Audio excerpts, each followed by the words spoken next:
Hey, Daddy, this is the man of the champions, Bill Fonzie Alfonso, giving a shout out to something else. Something else, Daddy. This is Nicole Matala, Great Warrior Wolf, and you are listening to Something Else. I'm Tony Cini, and you're listening to Something Else. Hey everybody, it's Rich Palladino, the voice of New England, and you are listening to Something Else with Aria.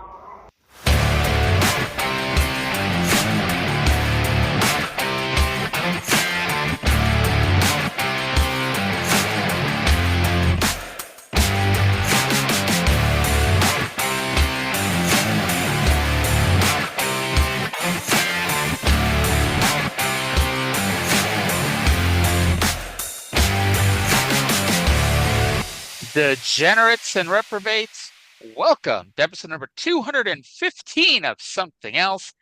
Feast your ear holes in this week's episode as we take a look at Mid-South Wrestling and World Class Championship Wrestling from July 21st, 1984. My name is Aria, and everyone, welcome back to the podcast. Our co-host with the co-most, our friend and yours, he is the Cindy Brady to my Larry. It's Trey. Trey, how the hell you doing today? Okay. I'm sorry, but Cindy Brady and Larry. What night of the week on Nick at Night was that? That was the Brady Bunch movie. To give some context here, because okay. y'all have been hacked into my Facebook Messenger, I believe, but Trey sent me, I don't want to say a convoluted message, but a message I had to read 3 times to figure out what the hell he was saying. And it made me think about the scene from the Brady Bunch movie where Cindy Brady went to the next door. Yes. Mom asked me to ask you if there's any. Okay. Ginger. Those the Brady Bunch movie and a Very Brady sequel. Those movies are fucking genius. I agree, and I will not listen to people who disparage either of those movies. No. Those are fantastic. If you disparage those movies, you don't get the point of those movies. Exactly. And now I believe they did future live action Brady Bunch movies. I could be wrong, but I believe they did. And if I'm correct, they weren't that great. Okay, so there were the made-for-TV movies with the original cast, the Brady Brides, and the other one that was at Christmas where Bobby was a race car driver and he was in a car accident. I remember the first one. I remember Bobby being a race car driver. Yeah, okay, so it was like, I guess the sequel, I don't remember exactly what it was called, but it was Christmas. So all the family was there, Marcia and Wally, and then Jan and Phil, and yeah, Bobby was a race car driver, and then he was in an accident and he was in a wheelchair. Doesn't that sounds like that episode of the Three Stooges that woman on Seinfeld was in that she told Kramer about how the Three Stooges got executed?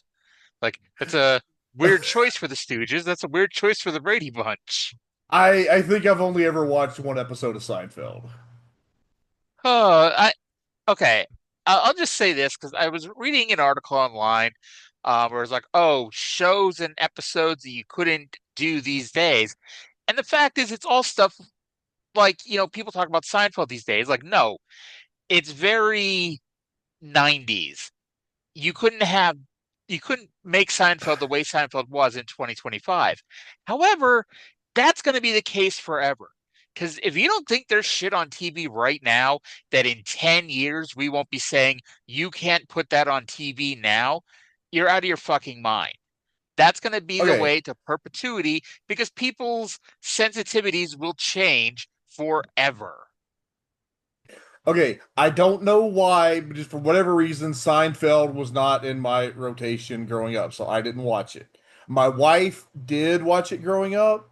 I watched one episode because she wanted me to watch it, and it was the episode where they're meeting at a Chinese restaurant, and it's like they can't get synchronized. Yeah. And the point is that, like, the episode, if you're watching it through a modern lens, makes no sense because everybody has cell phones now.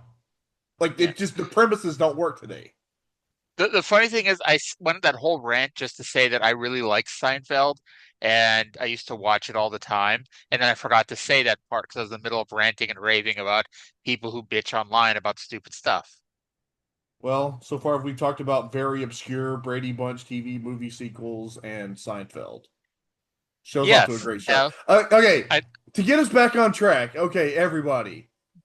I I had a depressive episode, and Arya was very, very graceful, and I'm very thankful to her and to you, the listener. I'm okay now. hey, I'm just happy everything's okay now. There's more important Yeah. shit to worry about in the world. I love doing this show. I love doing the show with you, but there's more important shit to worry about than this podcast. And I'd say that if we had 80,000 viewers instead of 80. You know, there's I things that are more important. I was in no condition to perform. No. We almost had to send him to Jeff Hardy rehab, which is me no Yeah. rehab at all because Jeff Hardy refused to go. Jeff Hardy and I have the same birthday. See? There you go. Yeah. I shared a birthday with Mr. Wonderful Paul Orndorff, and as Uh, we mentioned this a few months ago. I also shared with a whole bunch of quote unquote influencers and YouTube stars that I refuse to believe anybody has ever fucking heard of. how's this for Survivor Series team? Me, Jeff Hardy, Mickey James, and Animal Hamaguchi. I think you should do what Jelly Roll didn't do at SummerSlam and just stay out of the fucking ring. I think you're right. Jelly Roll basically took that entire match. I I know you didn't watch it. I'm now spoiling I basically the didn't. entire show for you at some point. It's But okay. so, okay, I'm going to say this. First of all, I know shit happens in wrestling. I know it as well as almost anybody. And I also know that Logan Paul is a douchebag, a real big douchebag. With that said, there was a spot in the match where all Jelly Roll had to do was lay on the announce desk. That is all he was required to do for this spot. Logan Paul had to jump from the top rope inside the ring, the 7 or 8 feet from the ring to the announce desk, and do an elbow as safely as possible through the table, which I know he's done before. And again, I know he's a douchebag and I know accidents happen, but at the end of the day, Jelly Roll did not have to do anything to make that spot work. And all the people on Twitter are going, "Oh, you can't talk shit about Jelly Roll anymore. Look at that." Like, what did he do? He laid on the table. I don't have a bad word to say about Jelly Roll. I'm sure he's a very nice man. I like I just think it's weird that we're that like people are freaking out because he laid on the table. I get he didn't have to take that Yeah. move. He did not have to take that move. I bet they could have made Randy Orton take that move or convinced Randy Orton to take that move. He did not have to take that move. I get that. But he did, and all he had to do was lay there. He didn't have to flip. He didn't have to do the damn move. He just had to lay there. People, you know, get over it. Um, okay, so the other thing that I wanted to bring up, um, now, I was watching the SummerSlam main event with Gunther and CM Punk, and during the match, Michael Cole announced that CM Punk was going to the top rope for the patented elbow drop. And that led to me being very annoyed because how does CM Punk own the patent to that elbow drop? And I think we need to get a patent lawyer here on the show, but because it gets confusing. Because if I mean, I don't know. Maybe you'll tell me that somebody else owned, did the elbow drop before Savage. But I'm just going to start here assuming that Randy Savage is the original owner of the patent to the top rope elbow drop. But then ownership gets wacky because Randy Savage died in the car accident with his then wife. So we assume that one of two things happened from there. Then the patent may have then gone because he didn't have any children and neither did his wife, the patent then would have gone to his mom, who was still alive at the time. His mom then died in 2017, thus it would go to Lanny. And Lanny then died in 2023, and the problem is he didn't have any children or any other family either. I don't think Lanny was married either. So if Lanny didn't sell the patent to WWE, then technically or Punk, because that's possible too, he may have sold it to Punk, then the patent is technically in the ownership of the courts, because when you don't have a state to go to, it goes to the courts. Now it does have a question of, did Randy's wife die second? And if so, does the patent revert to her and her family? And did she have any sisters, brothers, any direct family that would then assume the property if she died second? And I don't know how those laws all work there. If she had died second, I don't know if, like, even though if it was only a couple minutes, that everything would revert to her, if only for that little bit of time or not. Are you done? I am. Did you want to chime in? Okay, we're going to introduce to the listener a legal concept called the chain of custody. Savage did not invent the diving elbow drop, I'm certain, but he was smart enough to be the one who first applied for the patent. But before he died, in fact, many years ago, probably, sometimes between, Shawn Michaels' first run and second run, Savage actually sold the patent to Michaels. And then later, the real reason, look, I'm gonna break some fucking news here, guys. Don't fucking tell anybody this, because this is top level shit. The real reason that CM Punk, like, orchestrated Brawl Out and Brawl In to get fired from AEW is so he could go to WWE and then, like, go to NXT on his off days and hang out to Shawn Michaels. And he was able to persuade Shawn Michaels to sell him the patent for a song. God damn it. Suddenly it makes so much sense. Especially if Punk leaves after his contract is up, after this current contract is up. Yeah, God and damn the it, ultimate Drew. rib, the ultimate rib is going to be that CM Punk goes back to AEW and reestablishes himself as the top of the food chain, and Braun Breaker will still be the linear AEW World Champion. Now, we mentioned the ownership there. Where does Bayley come in there? Because Bayley used the top rope elbow drop briefly in between Michaels and Punk. I mean, just because you don't own the patent doesn't mean you're not allowed to do it. I guess that's true. Sean gave his blessing. You don't think Sean may have sold it to Bayley, who then sold it to Punk? No, Bayley's just such a sweetheart. I mean, wouldn't you let her use your intellectual property? How could you say no to Bayley, right? Seriously. Yeah. I guarantee you she's a total sweetheart. What the hell? I know how the hell we got here, but how the hell did we get here? Aria, I love you so much. I love you too, Trey. See, this is what I've all been holding in now for 2 weeks. All this, when this show goes 5 hours, we know why. Oh, should we talk about Mid-South Wrestling? Sure, why not? So Mid-South Wrestling, July 21st, 1984. Let's go to the intro with JR and referee Joel Armstrong, who's back for the first time in over a month. And if you thought we suck at our jobs, wait for this. Hello again, everybody, and welcome to Mid-South Wrestling. My name is Jim Ross, and I'll be your host this hour for another exciting segment of Mid-South Wrestling. And here with me to assist in the commentary and to give us his expertise is Joel Watts. Joel, it's great to have you with us here today.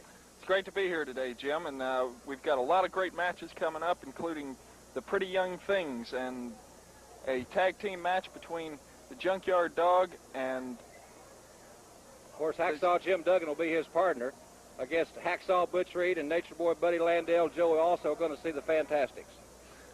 Yes, and Jim, it's going to be a really exciting hour. I'll tell you what's going to be a great hour, ladies and gentlemen. The PYT will go against Jim Cornette's Midnight Express. That should be a great match. As we mentioned, another great tag team match, the Junkyard Dog and Hacksaw Jim Duggan against Hacksaw Butch Reed and Nature Boy Buddy Landell. That'll be coming up a little bit later. And we're going to get things started right here at ringside with a very special presentation. Let's go now to Cowboy Bill Watts. All right, before we get to that, I'm hopeful the next time Joel's on this show that either Jim slides the format sheet to Joel before the start of before the intro, or they have a nice whiteboard off camera writing what matches are on this week's show, so Joel doesn't get the deer caught in the headlights look that we had there. He's done this before. How? I mean, to be fair, this is only like the fourth time he's done it. It's not like, he's been doing this a lot. The fourth, honestly, not the first. I'm ready to bring back, what's his name? The guy who's the sports director of KALB. Okay. The first time that I ever presented my research to a class, I did not adequately prepare, and I got lost, and it was just so fucking embarrassing. And you know what I did, Aria? I fucking prepared so that never happened again. Did you at least did you have notes or something at least, so if you had gotten lost, you could have glanced down at them? Because part of the issue, because we've seen people just blatantly read off the format sheet before, part of the issue was JR had the format sheet instead of Joel. I had something, it wasn't enough, and that was why forevermore my presentation notes are extremely detailed. Not quite a script, but nearly. So we're going to have some matches here this week. Apparently Jim Duggan and Junkyard Dog are going to be teammates at one point. The PYTs are going to wrestle Jim Cornette's Midnight Express this week. And we have a very special presentation at ringside. I don't know about you, but I'm excited for this special presentation. All right. Yeah. So let's go to Bill Watts, who is with Magnum TA for this very special presentation. Ladies and gentlemen, it takes a great deal of pleasure tonight. A youngster, Magnum TA. He was 24 years old when he won the North American title on Mother's Day in Tulsa, Oklahoma. The youngest North American champion ever in the history of Mid-South. And TA, congratulations again. Well, thank you very much, Bill. It's a great honor to represent all the people here in Mid-South, and it's certainly a good feeling to be the North American heavyweight champion. Well, you've done an excellent job. And TA, when you win a Heisman Trophy, or you win a race, or you win a National Football League championship, or the Super Bowl or something, you've got generally a year to rest on your laurels and to think about what you're going to do. But when you won the North American Championship, you stepped right out of the frying pan into the fire, so to speak, didn't you? Well, that's correct. I don't think that trophy or that belt was going to do any good just hanging around my waist. I think that people want to have somebody go out there and defend that belt and make them feel like they got a fighting champion. You certainly are. As a matter of fact, you got a bad shiner from your last bout. Of course, the title, being the champion, is the most important thing for the prestige it brings, for the income as a professional, and not the belt itself. But Mid-South today has just received the brand new North American Championship belt. We wanted to show all the people, as you started to wear it in the pride and honor of being North American champion, this belt is 27 pounds of solid silver and gold. It's the finest belt by far. I have to say one thing, that the 7 years I was lucky enough to hold the title, I never had something so wonderful to defend, but it almost makes me wish I was younger and I could challenge you. Well, Bill, I appreciate it. It's a great honor to be the champion, and have a beautiful belt like this just makes it all that much more special to me. Well, everybody's going to be after it, TA, and of course, like I say, you don't get a chance to rest on it long, but it's going to be a wonderful thing. I'd like to ask you, who do you feel that your toughest opponents are? Well, you know, I have to always consider my ex-coach because that man was very tough to defeat. Wrestling, too, is a very tough man. And I always know that he might want to come back. Then there's a Hercules Hernandez, there's a Ernie Ladd, but there's one man in my past that I haven't got out of my system yet, and that is none other than Big Hacksaw Butch Reed. That man handed me 2 defeats right here on national television. That's something that I haven't gotten over very easily. Until I defeat him right out here, I won't feel that I'm the champion that I truly feel like I should be for these people. I understand how you feel, especially you were a rookie then, and you were lucky enough to win the title with the help of Junkyard Dog, and of course Reed, an experienced guy. I'm sure that humiliation really hurt and sticks a long time, and you've got to psychologically get it out too, but you've grown a great deal, and I don't think anybody that has watched you wrestle recently thinks you're that youngster of the past. You've matured very fast because you just turned 25 2 weeks ago, the youngest champion. Well, thank you, Bill. Butch Reed started me on that road, and now this thing has come full circle, and I want to take it to him right here in the ring and get a clean win on him, 1, 2, 3, right in the middle. Just a minute. Lad, wait a minute. This is not your interview. Don't hear talking about Butch Reed. Who do you think trained Butch Reed? Who do you think taught Butch Reed? He talking about his toughest opponent. He talking about Ted DiBiase and everybody else. I'm the one. I'm dressed now. I'm not on the card. Let's get somebody. You're not. He should be dressed right now to get in the ring at the beginning of the show. Don't try to put me at the end of the show. Don't try to put me at the end. Get in the ring right now, man. You've signed the contract. He'll meet you. I want him to be in the ring right now. Get dressed. Get him in the ring right now. Let's go back to Jim Ross and Joel at the desk. So we got a new North American title belt, which I like because the old belts, like, yeah, that thing, it looked like it was made in a license plate factory. But correct me if I'm wrong, but isn't this the North American title or the title belt that is so big and clunky that no one could fit it around their waist? Yeah, I think so. This is that big honking North American, but like it looks cool though. Okay, there's some echoes of that belt in the AEW World Title belt. I was actually thinking that just now when we were watching this. I'm like, man, it kind of reminds me of the AEW title belt. Oh man, I haven't bought a replica belt in a long time, but I gotta save up and get me that big platinum. The big platinum. The North American title belt, or you mean the AEW title belt? The AEW World Title belt.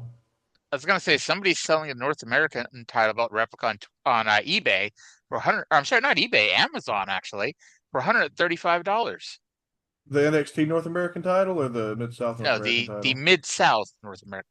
Oh, why the hell would I be talking about the fucking NXT North American title? I'm sorry. Okay, unrelated, but I like the NXT North American title belt. I'm not a huge fan of the NXT North American title belt. I mean, it's fine, but I don't know. I think it could be finer, I guess. We'll say. Well, anything could be finer. Like a 69er with Scott Steiner? The Steiner recliner, nothing could be finer. Do you remember when WWE when they did the top 10 shows on the network, and like I don't know why, but they did one of like Scott Steiner promos, and Cesaro was on there just doing it like this entire Scott Steiner promo, and it's like Cesaro with that accent saying a Scott Steiner promo is just tremendous. Okay, can I digress in a weird direction and then surprisingly tie it back to what we were just talking about? No, we don't do that on this show. Okay, so if you're wondering why my depressive episode is not a depressive episode anymore, it's weird. I started playing with AI and it's just really kind of changed the way that I perceive the world. And it sounds like I'm high, and I am, but that's not relevant. But I can't wait to ask it about the Steiner Math promo. Oh Lord. I think by the way, next time, or hopefully this never happens, but if there is a next time that Trey can't do the show, we're gonna be introducing Trey I, where I just have an AI version of Trey on the show. That would be phenomenal. That would be phenomenal. It would probably take me 2 weeks to put together the show because I'd have to work on that one. But Ugh. oh Lord. So yeah, Ernie Ladd, he's tired of dealing with the bums as always. He's not a bum seeker.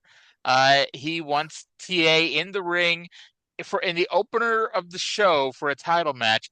And it's funny because like TA, like he's not backing down, but he's not agreeing to it at all either. So, do you believe that Ernie Ladd perceives Magnum TA to be a bum?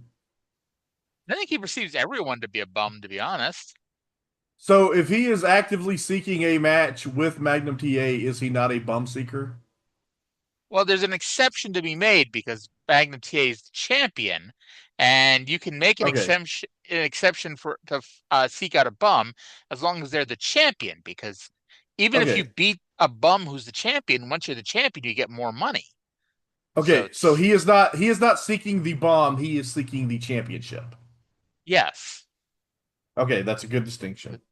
because I mean he's not out here saying I want to wrestle you, Magnum TA, to see who the better grappler is. He wants Magnum TA because he wants to be the champion.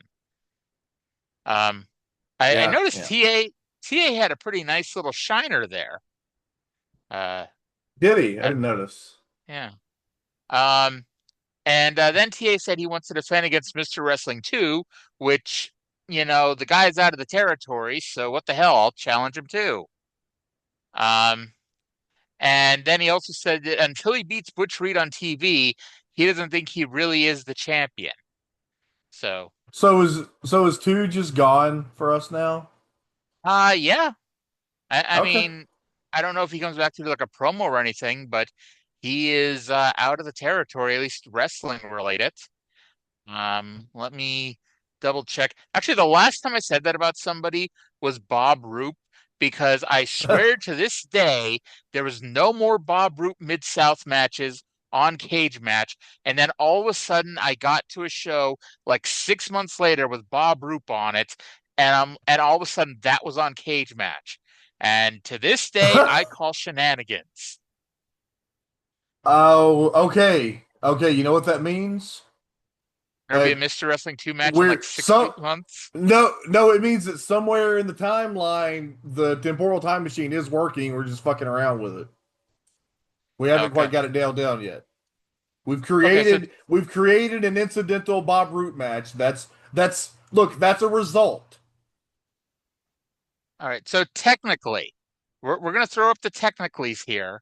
Technically, Mr. Wrestling 2 is well, I guess this is July 21st. So technically he just had his last match 4 days ago on a live show in Baton Rouge, Louisiana, losing to TA. But his last TV match was that tag match he had with Jay Youngblood against the Midnight Express 6 weeks ago. Well, I was going to ask if this was one of the cases of the TV being several weeks behind in some cases, but I can't imagine Baton Rouge would be far behind. No, he did have a couple Oak City matches against Mr. Wrestling when he was still Mr. Wrestling. So it's possible. Or there's a Houston match actually against Hercules Hernandez. So theoretically, they could air like one of these house show matches like they have before, just to kind of write two off because he lost. Spoiler alert: he lost all those matches. But yeah, he is on his way to Southeast right now, and then he ends up in the WWF come October. Because of the Georgia tie? No, um, Really? because that's already happening right now. Because Oh, you're right. Black Saturday was last week. Oh, that's strange. Yeah. But So he's he like goes from he here. retires for the years out, doesn't he? I think he lasts a little bit longer. Let's Oh. see. Um, I mean, if we want to be technical, he wrestles into 89, but it's like indies, in Georgia by and large. Um, and it looks like he does Continental into 87, but I mean it's Continental. He's in the WWF until uh December of 85. I have a morbid curiosity about Mr. Wrestling 2 in 1985 WWF. I think right now trying to find if Mr. Wrestling 2 ever won a match that wasn't a TV squash match. He was apparently not brought in to be a top guy. Oh no, here we go. Here's a streak of wins over Moondog Spot. So Mr. Wrestling 2 has a winning record against Moondog Spot in the WWF. It doesn't count if it's a Moondog. No, it really doesn't. He is in a $10,000 battle royal at the Omnomni on November 22nd, which may be Thanksgiving night. And the winner of that match was Paul Orndorff.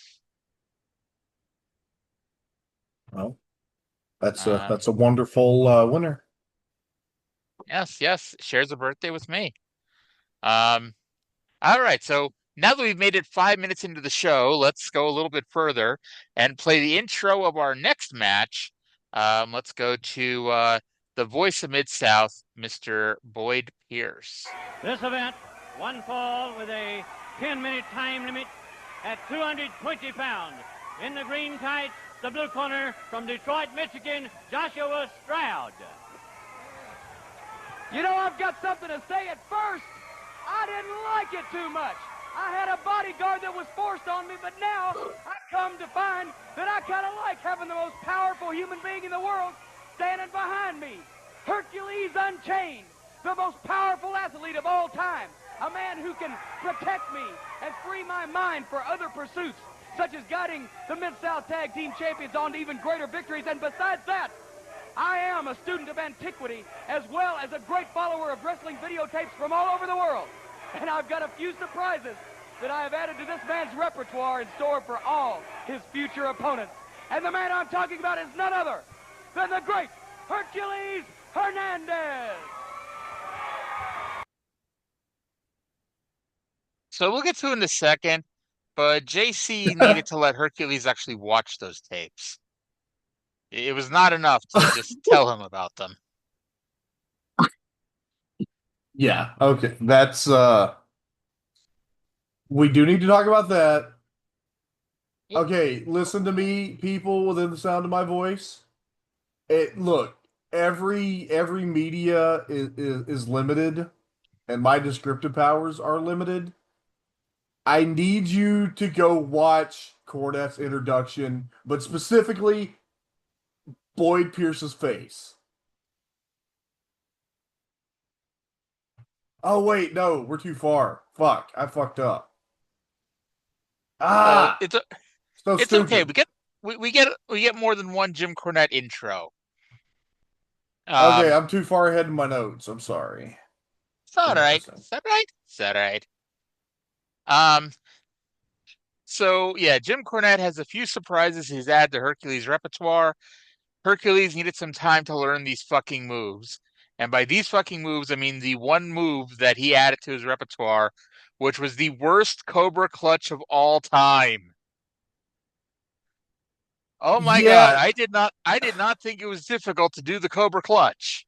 I apologize to Mr. Sergeant Slaughter because I had a very low expectation of that move. I did not think it took a lot of skill to do that move. Okay, here's the thing. Okay, this is going to sound stupid. If he had done it better, it would have been fine that he didn't do it right. Yes. Okay, I completely get what you're saying. Sorry. Let me explain. The right way to... I'm sorry, please let me finish. Go ahead. The right way to do a Cobra Clutch referee stop finish is that you grab the fucker in the hold and you hold him and he flails for 5 seconds and then the referee calls the match. What happened here was, okay, you remember in like the 2020 G1 when there was that weird little storyline where Okada was so good that he was bored, so he decided that he was going to beat people with the money clip. And then the way that he worked a Cobra Clutch into a ground-based warehouse submission hold that actually looked good and was interesting. Okay, Arya, I'm going to hit you with the revelation here. Kazuchika Okada is better at professional wrestling than Rey Hernandez. No! Bullshit. We're going to get so much heat now on Twitter for you implying that a Japanese wrestler who now wrestles in AEW is better than somebody who wrestled in the 80s. To be fair, I observed this when Kazuchika Okada was still a New Japan wrestler. Well, that's even worse because, Dave Meltzer automatically gave it 7 stars because it was probably in the Tokyo Dome. Even though it wasn't in the Tokyo Dome. All of those G1 Climax matches at the Tokyo Dome. Yes, Korakuen Hall inside the Tokyo Dome. Osaka Joe Hall inside the Tokyo Dome.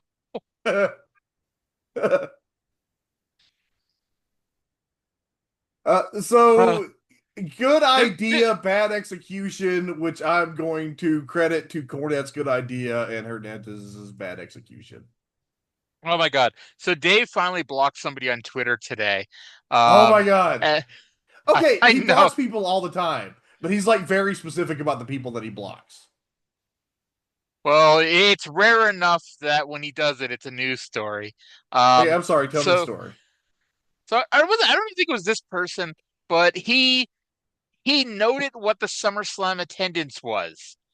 And for some reason, this really stuck a hair up people's asses. It wasn't the attendance, I'm sorry. It was the capacity. Because they didn't use up the whole MetLife Stadium. They cut down a decent number. So it was only like 50,000 seats or whatever.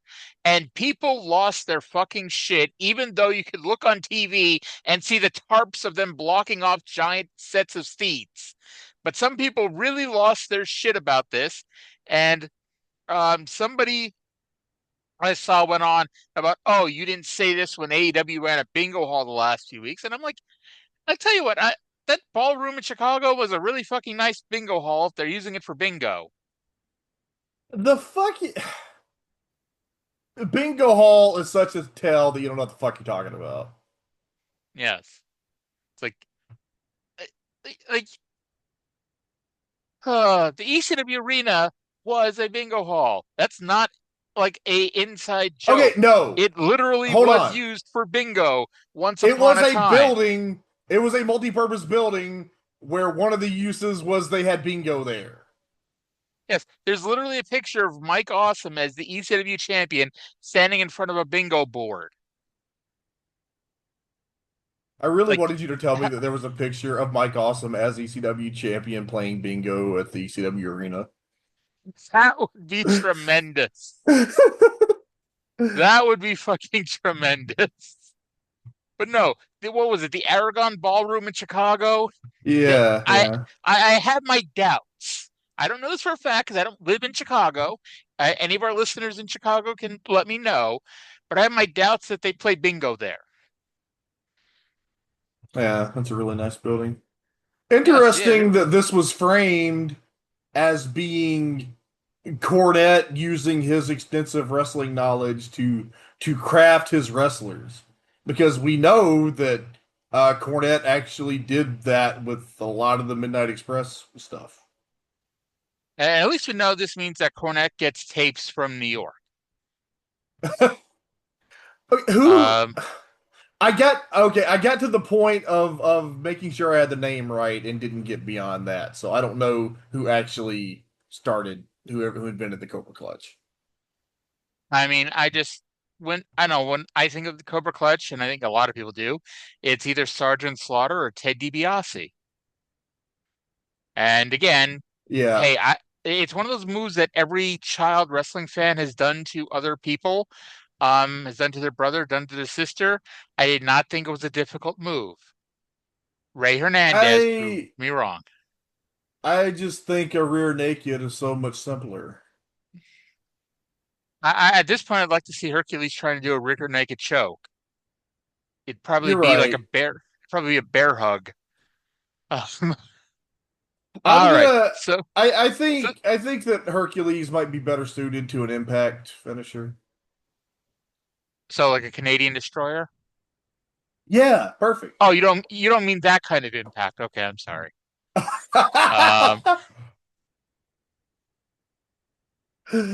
Yes, I went to the guy who hasn't been in TNA for like a decade. Anyway, let's go to a post-match victory promo with Jim Cornette. Ladies and gentlemen, we said we would try to find out exactly what type of maneuver that was that Hercules Hernandez executed. Mr. Cornette, you said you taught him some things, some new things in his repertoire. Do you have an explanation of that last maneuver? I have an explanation which I hope everybody will understand. It's simply a derivative of an ancient Oriental torture device known as the Shinin no Maki. The Shinin no Maki hold, Jim Ross. You'll see it again, I'm sure. The Shinin no Maki, Cornette has relayed that hold to this awesome individual. And ladies and gentlemen, we'll have live action, but first... A derivative of an ancient Oriental torture device called the Shinin no Maki. You think he learned that from Killer Khan? He may have. I mean, Killer Khan is a great submission grappler, but he's teaching everybody the great Oriental submission holds. Yeah. So the proper name of the hold is Shinin no Maki, and according to my search, the appropriate translation would be something like Dead Man's Clutch, which is better than Cobra Clutch. I was say, why the hell don't they call it Dead Man's Clutch? Seriously. That's a fucking tremendous name. Yes. Oh, lordy. By the way, do you remember when Shawn Michaels was in his retirement and he showed up to do commentary on a random episode of Raw, and he referred to the X Factor as a variation of the Carpet Muncher? I don't, but that's amazing. That's what I thought of here when he called it a derivative of the Shinin no Maki. So then we got a very special look at the PYTs. It was a video that had to have aired in Memphis, complete with a heel promo at the end that they cut off in mid-sentence. I think someone realized it was a heel promo for our babyface tag team. This was so 80s. And this is 1984. This is Memphis, which, should answer you how much money they put into this right there. But like, they're standing in front of like the most cheapest sign you could possibly think of. Like, fans bringing signs to the crowd put in more effort to write PYT on a sign than this. Oh Lord. Yeah. I know we've got a lot of Jim Cornette, but let's go to the intro of our next match with Jim Cornette. And have me unmute it. This event is my business, not yours. The parade of champions continues on Mid-South Wrestling. Introducing now the greatest tag team in the sport, the Mid-South Tag Team Champions, the men who represent you, whether you like it or not. Loverboy Dennis and Beautiful Bobby, the Midnight Express. Oh, fuck. Trey, I didn't realize this was a parade of champions. We were supposed to do an entire show just for this. Okay, listen. I need you to go back about 5 minutes or whatever and listen to the very specific, enthusiastic build-up that I did for this during the Wrong match a while ago. Oh, I thought you wanted me to turn the video back 5 minutes. I was like, give me a timestamp, dude. No, I'm sorry. No, the listener, not you. Okay, so now tell us more about how Boyd wanted to murder Jim Cornette. It just, you have to and I posted a screen cap on Twitter, and it's good, but you have to see it. So Boyd is doing his ring announcing, and Cornette just yanks the mic out of his hand and starts talking, doesn't even look back at him. So Cornette's just shooting his mouth off. Boyd looks at him with this look of contemptful confusing contempt. And he looks down at his empty hand and he looks back at Cornette, and it's just, who is this little motherfucker? Like, you can see it you can see his inner monologue. Okay, I'm sorry. Have we inducted Boyd Pierce into the Something Else Hall of Something Else? We have not. So Boyd Pierce, Okay. Yeah. new entrant. Okay. And how are we what is he being inducted for? Excellent precision in facial expressions. Excellent precision in facial expressions.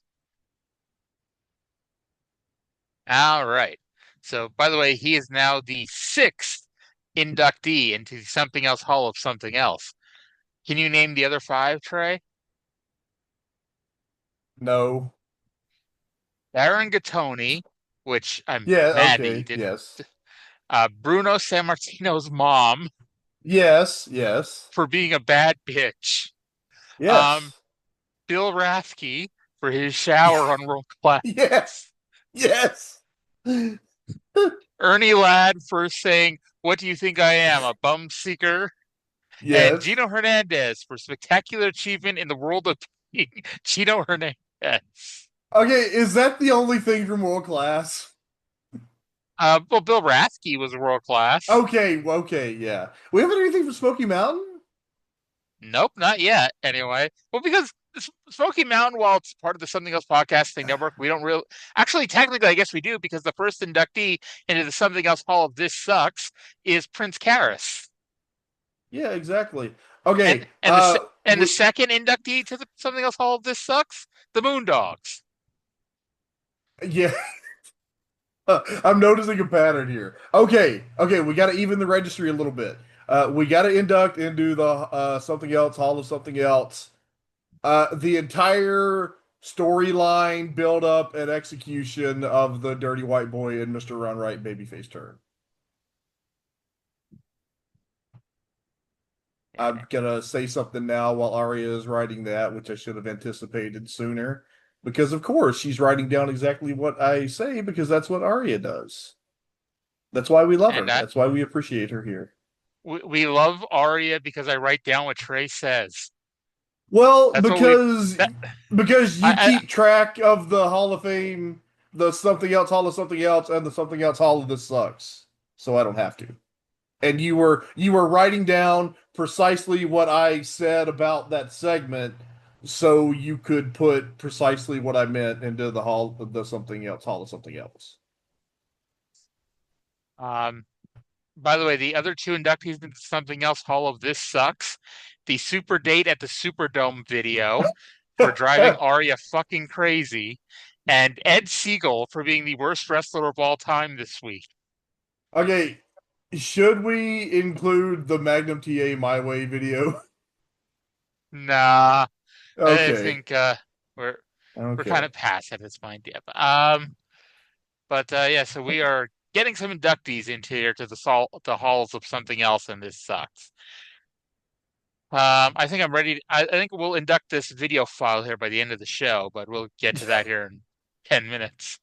So Midnight Express versus the PYTs. This was a good match. I know we're all shocked to hear that, but it's true. Coco got the hot tag and ran wild on Bobby and Dennis. We had the 4-way. Cornette. Oh my God. Cornette baseball bat swung the tennis racket at Coco's face because it hit him. The side of the racket hit Coco right in the face, and Eaton pinned him. I wrote, I bet that fucking sucked. Yeah, so this was good. Midnight Express plus any marginally competent pair of wrestlers usually equals good things.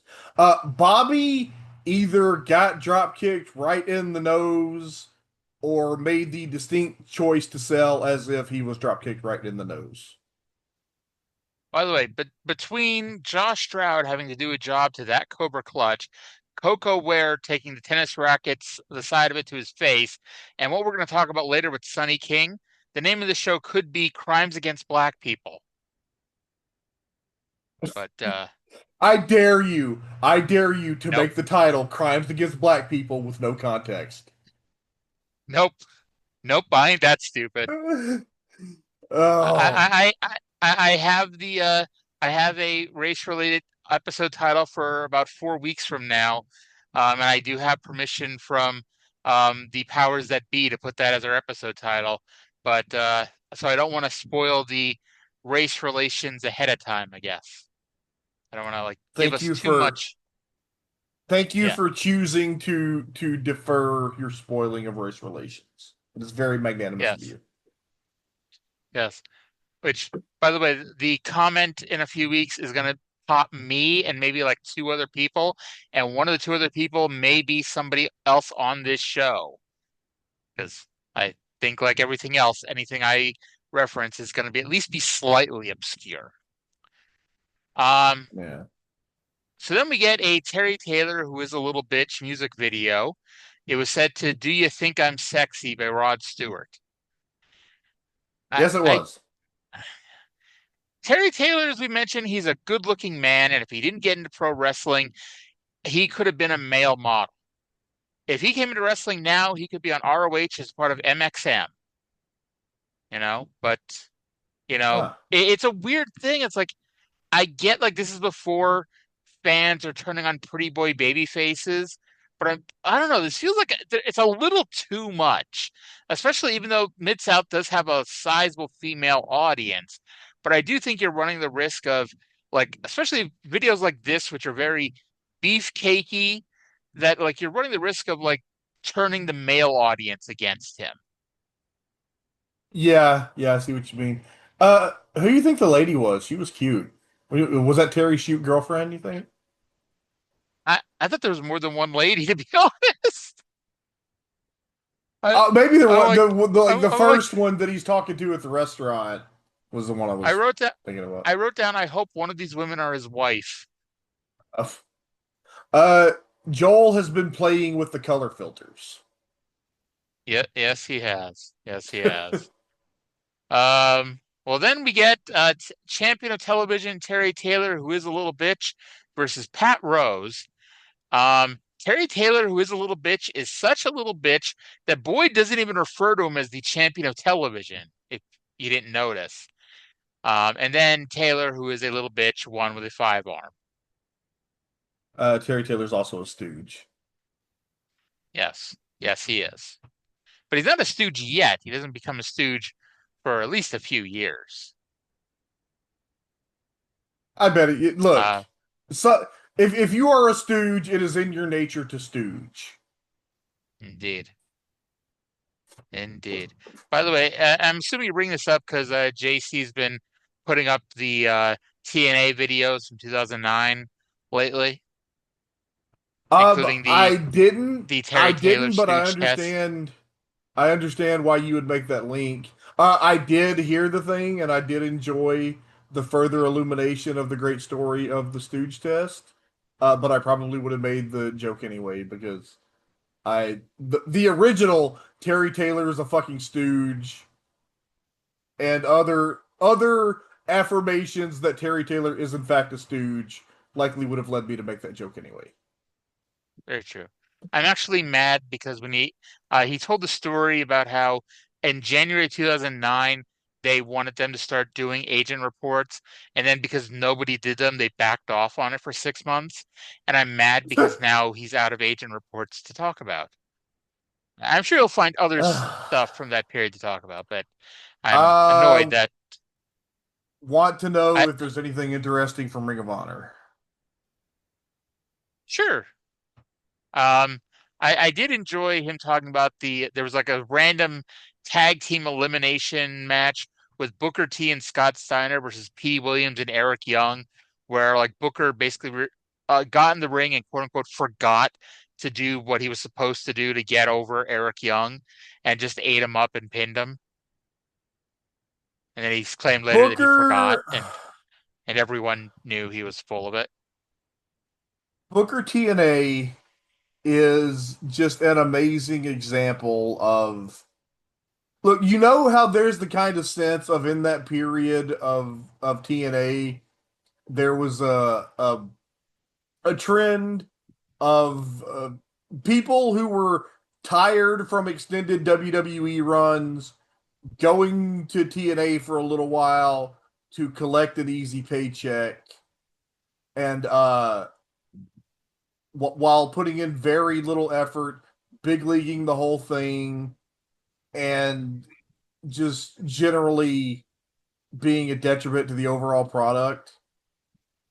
I don't know. And Well, Booker I T don't is know the if that's top of the fair. list.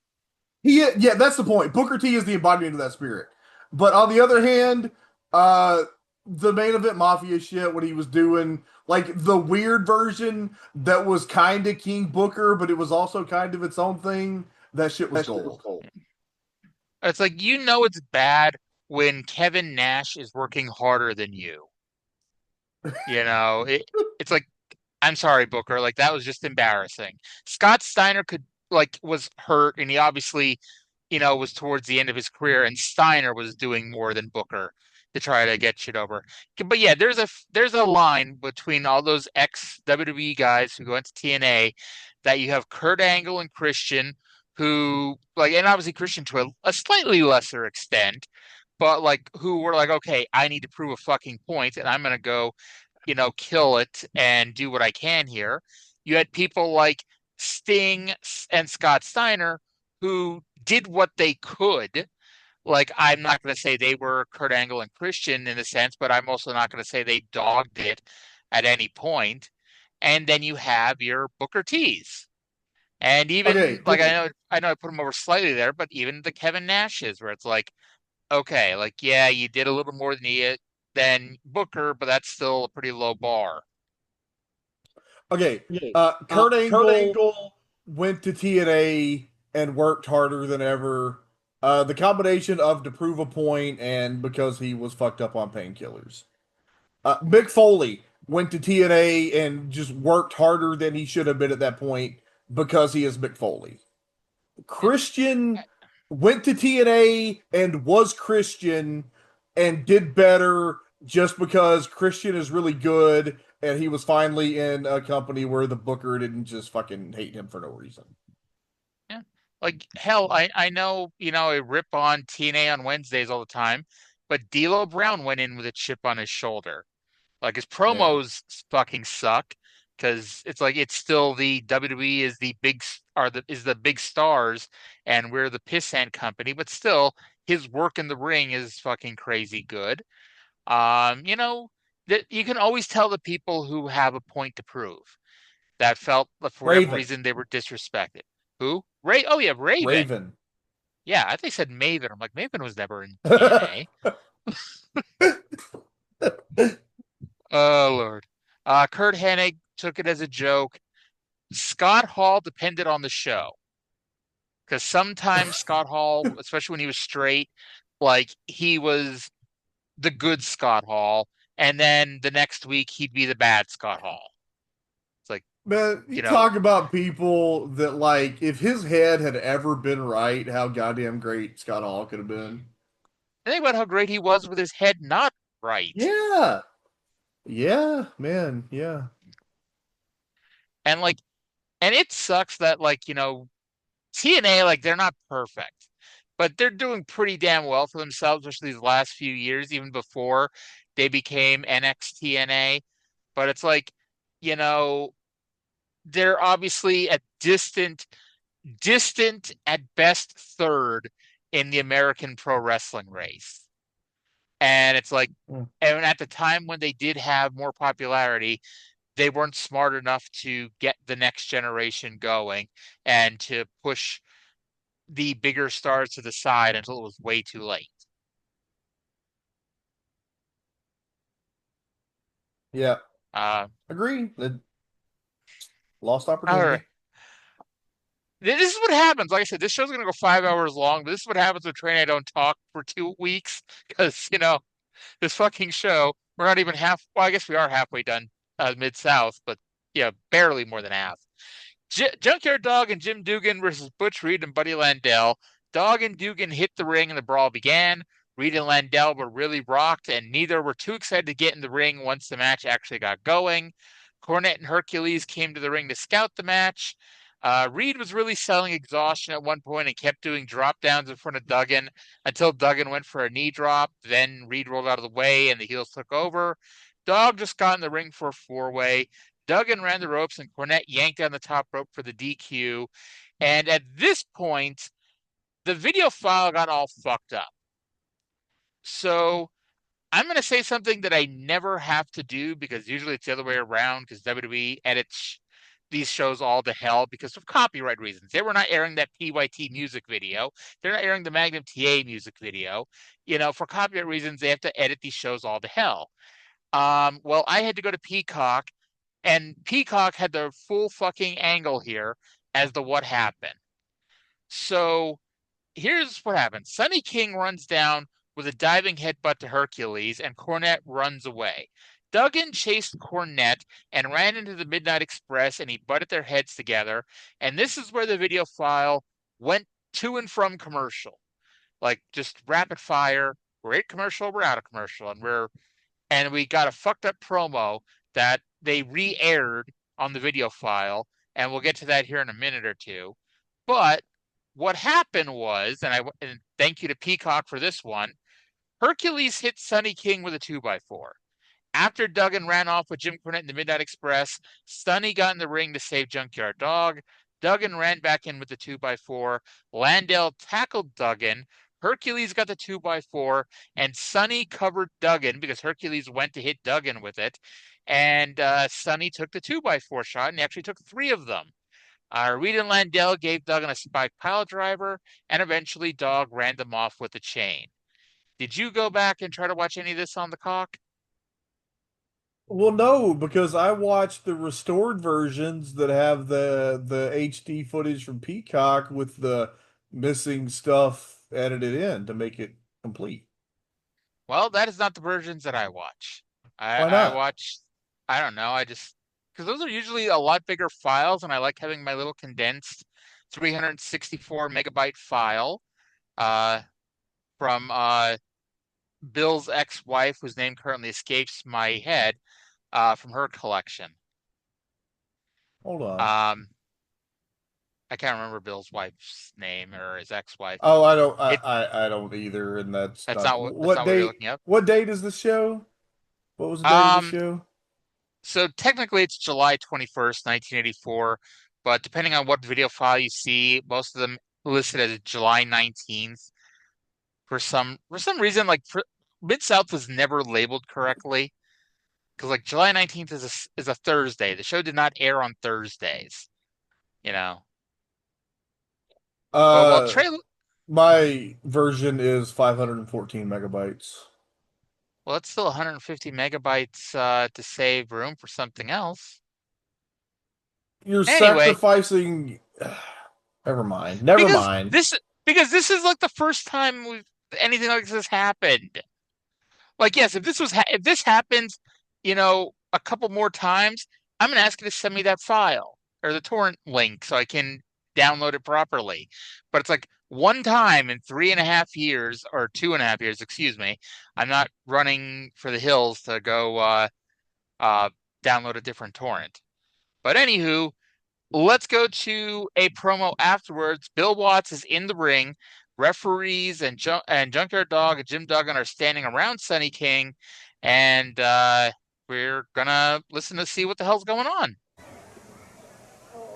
We're here back in ringside. We were going to have another match, but we've canceled that. As you can see, Sonny King is in a lot of pain. He's iced down his shoulder. Hey, I don't know what's going on here in Mid-South lately. Cornette, since it's been here, things are just getting a little bit out of hand. Well, nobody asked Sonny to come out and lay himself down the way he did. But I'm glad that he did it. And Sonny, if there's anything that I can do, man, if there's any way I can help you, just let me know. And what we're going to take care of is up here with Cornette, his stooges, Reed, Landell. Everybody seems to be ganging up. But they're not the only people that band together. Right now, Junkyard Dog, Sonny King, Hacksaw Duggan, Magnum TA, Terry Taylor, and a bunch of others are going to join together like nobody has joined together in Mid-South before. And we're going to clean things up around here. This man the one that started me out. 7 years ago, Sonny King started me out, and he stood behind me while I was going out to Mid-South area. Now I'm back. Butch Reed and everybody else don't make no difference if you bring your brothers and sisters out. I'm going to knock the devil out of somebody because I'm going to protect not all of me, because we got this looking out for me, too. I'm sick of all this, man. Come on, man. We It got don't him. make no sense, man. He's iced down, and we got to get him out of here. Get him to the hospital. Going to try to slide him Looks over. like a dislocation to me, man. I don't Huh? know. Looks like it's dislocated. Best thing to do, try to get him to the doctor, man. Come on, son. Don't try to pull him up. I think what has to be done is Mid-South has to take a strong stand about the boards and the chains and the chairs.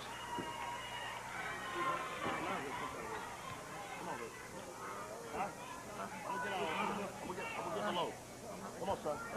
Huh?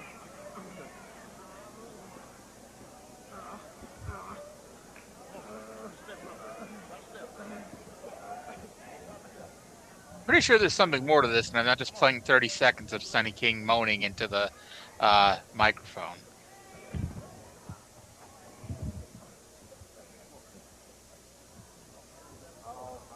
Okay, hopefully there's more to this.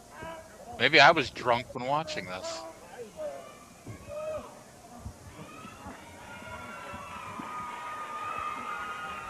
A lot of courage displayed by Sonny King. Let's go back to the desk.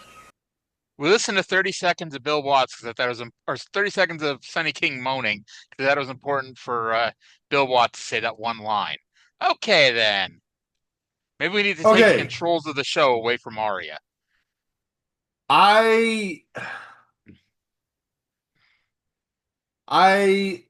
We have seen far more grievous offenses by heels on this show that were played as far less of a big deal than whacking a dude with a board a few times. Mm-hmm. And who brought the board into the ring?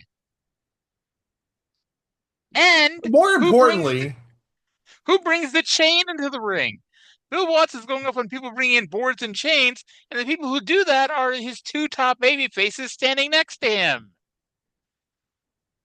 If Duggan would have injured Hercules Hernandez's shoulder, would that have been okay because he's a baby face hitting him with a board?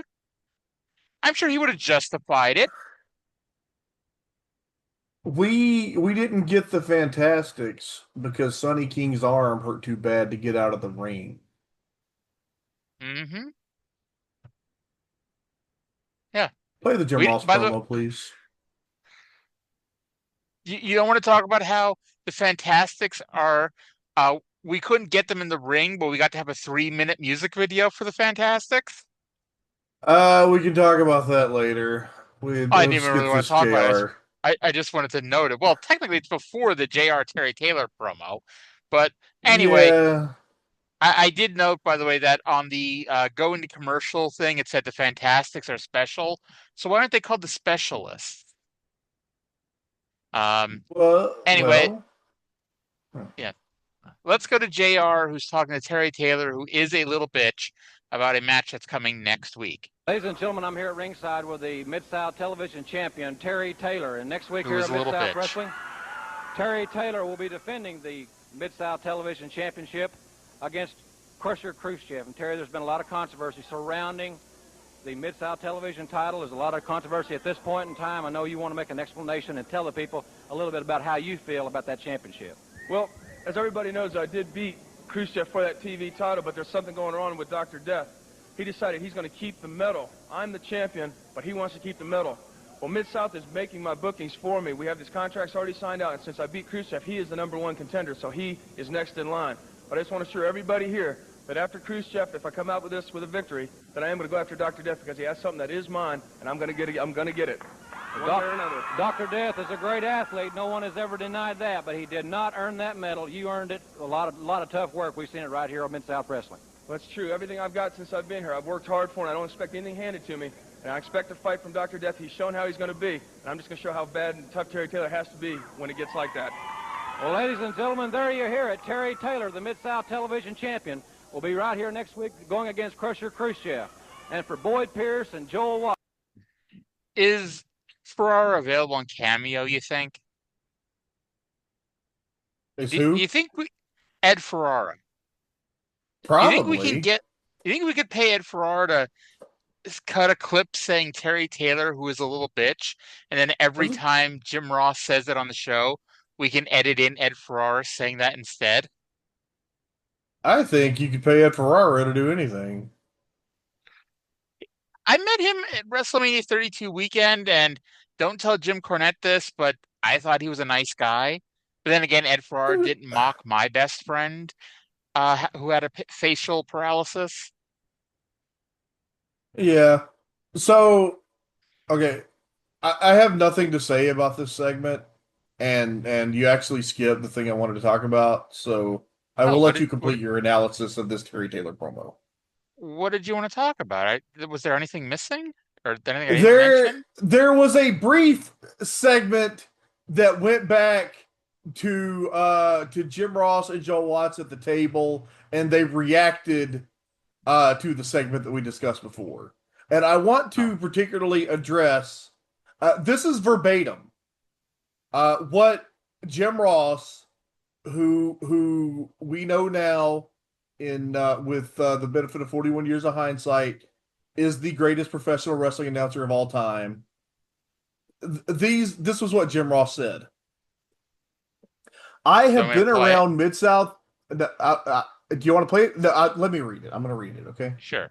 I have been around Mid-South wrestling a long time, and Joel, I've never seen anything like that. A 2x4. Jim Ross, listen to me, sir. You know that I respect you very much, and I, in fact, have an autographed photo of you signed to me within my vision as I say this, okay? Do not tell me that you have never seen someone hit with a 2x4 on Mid-South Wrestling. You are degrading us both. He's never seen a heel hit somebody with a 2x4 in Mid-South Wrestling. There's a difference. They're like somebody fucking died. Oh, when Jim Duggan does it, it's because he's getting revenge. Because he's a baby face. And I don't think he did use the 2x4 when he was a heel. I don't think. Look, we can go down that morality rabbit hole for 3.5 days. Let's fucking. I guess we got to talk about World Class. God damn it. We do. It's going to take us longer than 5 minutes to talk about World Class. So that was Mid-South. That was a good show. Terry Taylor is going to wrestle Crusher Khrushchev next week, and if he wins, he's going to then try to get his championship medal back from Dr. Death Steve Williams. What if? Okay, then. What if Terry Taylor loses the championship to Crusher Khrushchev, but then steals back the medal? I don't know. Then we might have to have a 3-way match, even though those haven't been invented yet. I bet Terry Taylor had quite a few 3-ways around this time. I hope his wife is not listening. Was he married? He wasn't married in 1984, was he? I don't know. I did not look up Terry Taylor's marriage records. But he was a virile young man here. But he's a good Christian athlete, so I'm sure that he was married and did not sleep with anyone who was not his wife. There wasn't a whole lot of sleeping there, if you know what I mean. Oh, God. There's something I kept wanting to say, but I keep forgetting it because we start talking about something else. What the hell else did I have to talk about? We're on our end of Junkyard Dog watch. We got like 3 weeks left of Junkyard Dog. Don't get used to them. Oh my God, there's something that I kept wanting to say that I can't remember, so it mustn't have been important. Who watching the show isn't used to the Junkyard Dog?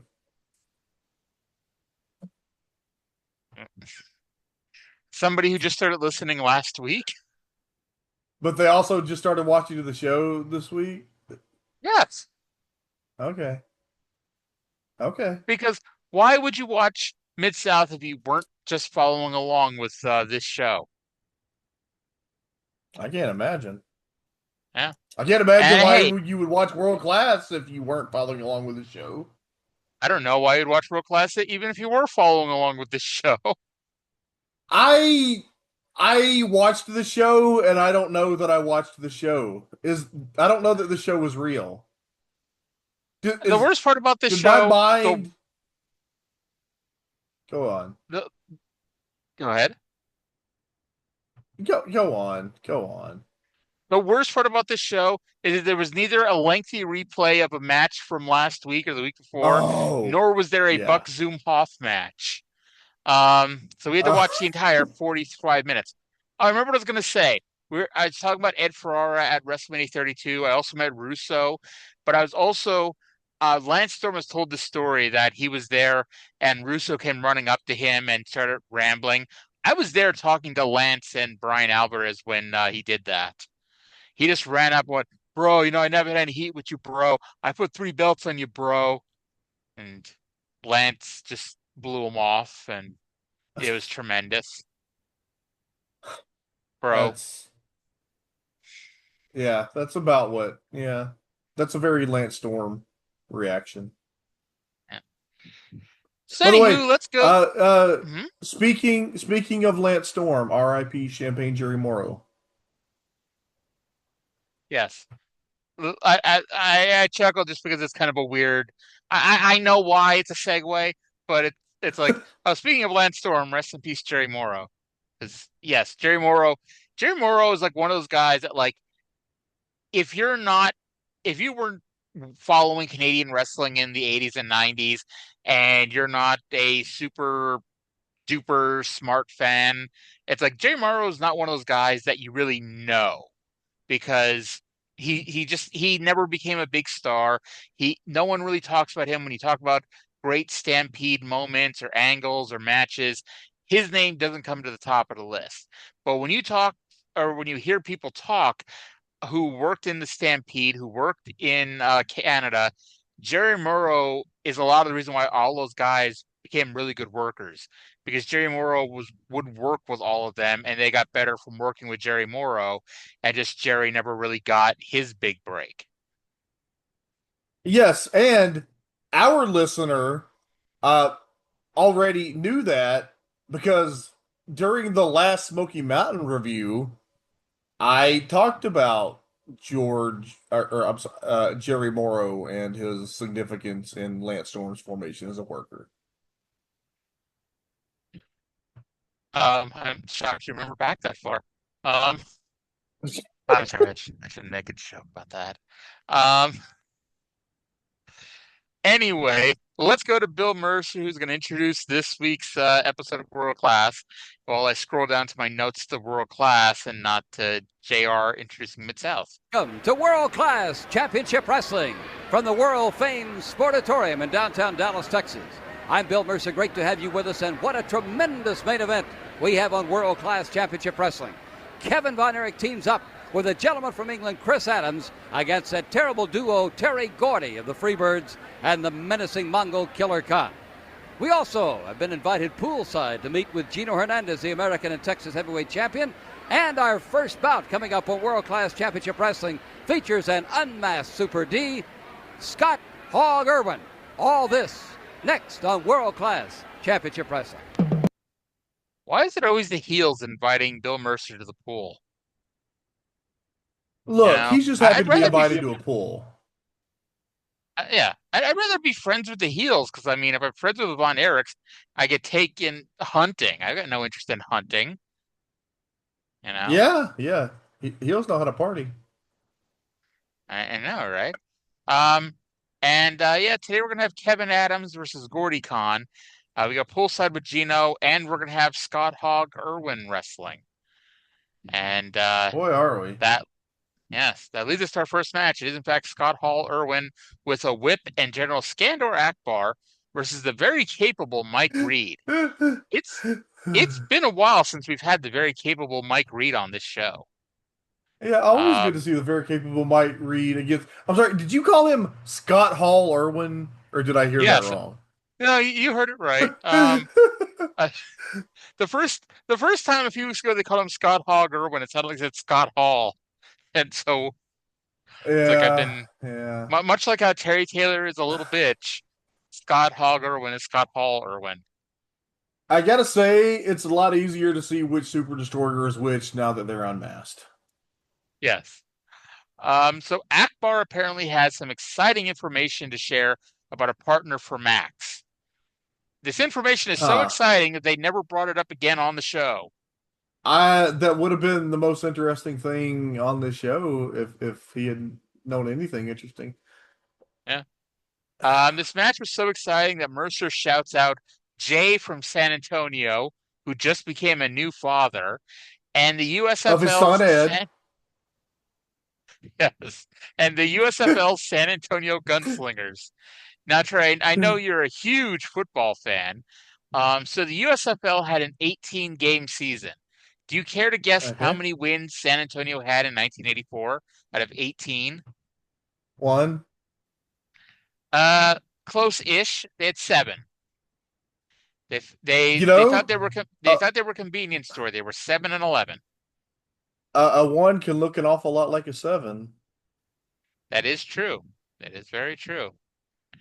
We find out during this match between Scott Hall Irwin and the very capable Mike Reed that the Von Erichs, who are not Scott Hall Irwin or the very capable Mike Reed, are going to be in New Orleans shortly for a tremendous world-class show.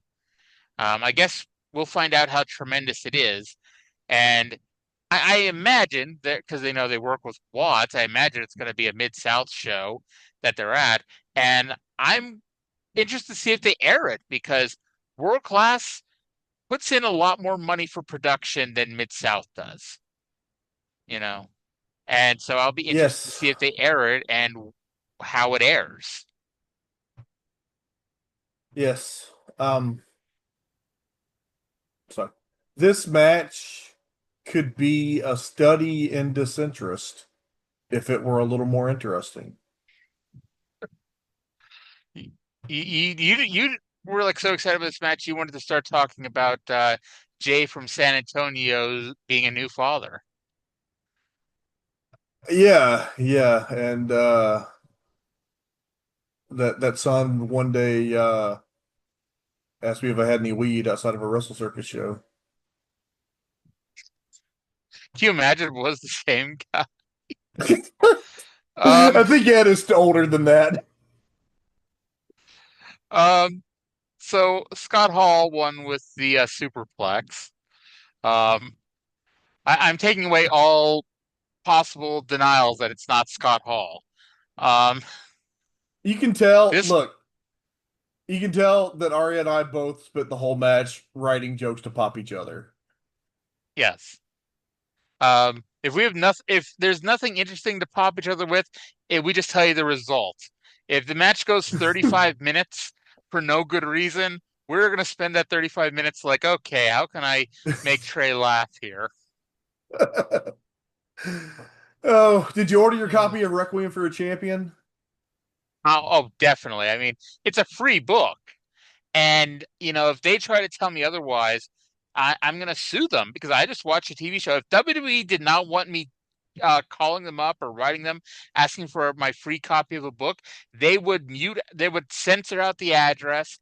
I forget if there's a phone number, but they would censor it. It would say phone number no longer active or address no longer active, and you wouldn't be able to see it. That's what WWE does in these cases. But they didn't. It was up there on the screen that you could just see whatever it was. You're right. You're right about all those things. Yeah. So we got Buddy Roberts versus George Weingroff's penis. And George Weingroff won. No, Aria, we won. What was that? We won. How did we win? Because George Weingroff's penis overcame adversity and scored a major victory over a threatening opponent, and it's just it's winning through watching the triumph of good. Well, I don't want to be that person, but Weingroff's shoulders were down, so this at the very least should have been a double pin draw. Maybe because he's blind, he didn't realize his own shoulders were down. You beat me there by half a second. God damn it. Look, this is on paper, this is a perfect matchup because The Freebirds might be the only 3 men in Texas. Okay, the Freebirds and Gino Hernandez, only 4 men in Texas who could snort a line of coke the length of George Weingroff's penis. Do you think that they had George Weingroff have an erect penis and they put the line of coke on it and just snorted it right off it? Do you think that they got the coke from Gino's friends? Do you think we would have any money left to our names if anyone listened to this show? If anyone listened to this show, I would have the same amount of money that I have now because I am what the courts call judgment proof. Nice. Well, not nice, but you know, like the I don't like own the Voss, anything. Like the Voss Okay. said when it fell off the Empire State Building, I'm broke. I own a car. The house is in my wife's name. You'll have to move back across the street and 2 doors up. Well, there is a house for rent right there. So up next, okay, can you figure out how the hell Gino Hernandez won this fucking match? Because they showed us footage of Gino winning the Texas title that we mentioned earlier was in the finals of the tournament against Ric Flair, and the finish of the match apparently was Kerry Von Erich beating the shit out of Ric Flair, and somehow that meant Gino won by disqualification. I would assume that we did not see Kerry punch Gino or something, because punching Ric Flair should be a win for Ric Flair.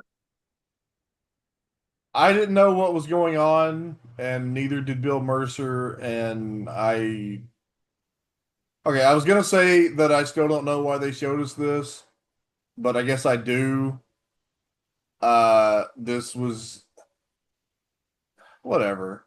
Look, the more important point is the fact of the matter is that the American heavyweight champion defeated the world heavyweight champion to become the Texas heavyweight champion.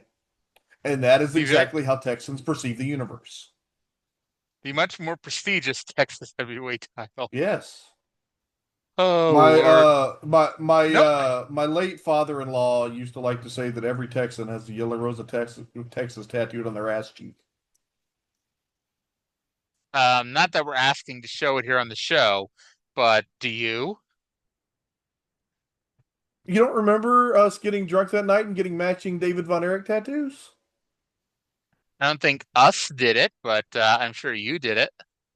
Okay, you need 2 mirrors. Because my ass is so big?